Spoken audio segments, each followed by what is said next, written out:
বাংলাদেশের মুখপাত্র শরীফ ওসমান শুরু হবে এবং সেটির অংশ নিতে সাধারণ মানুষ আসছেন। আমরা দেখেছি যে এই ভিন্ন প্রান্ত থেকে আসছেন এবং এই লাইন ধরে তারা সংসদ ভবনের দক্ষিণ প্লাজায় প্রবেশ করছেন এবং সেটি শুরু হয়েছে কিছুক্ষণ আগে এবং যে বিষয়টি আসলে সকল প্রস্তুতি আসলে সম্পন্ন হয়েছে। যদিও ওসমান বিন হাদি তিনি তার ময়নাতদন্ত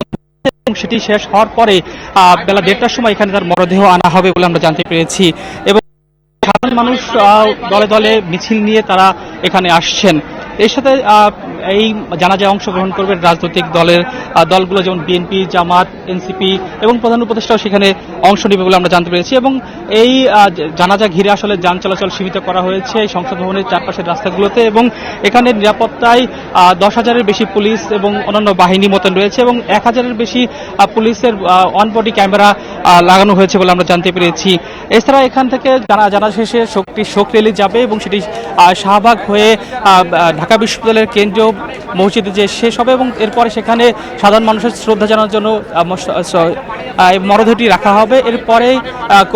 সেখানে জাতীয় কবি কাজী নজরুল ইসলামের সমাধি যেখানে রয়েছে তার পাশে তাকে সমাহিত করা হবে। আমরা দেখতে পেয়েছি এখন সাধারণ মানুষের কথা বলেছিলাম, তারা যেটি আসলে বলছে হাদি হত্যার বিচার না হওয়া পর্যন্ত তারা আসলে শাহবাগে অবস্থান নেবেন এবং এখান থেকে তারা বিভিন্ন ক্ষোভ জানিয়েছেন। তো সব মিলে বলতে গেলে সুষ্ঠুভাবে এখন পর্যন্ত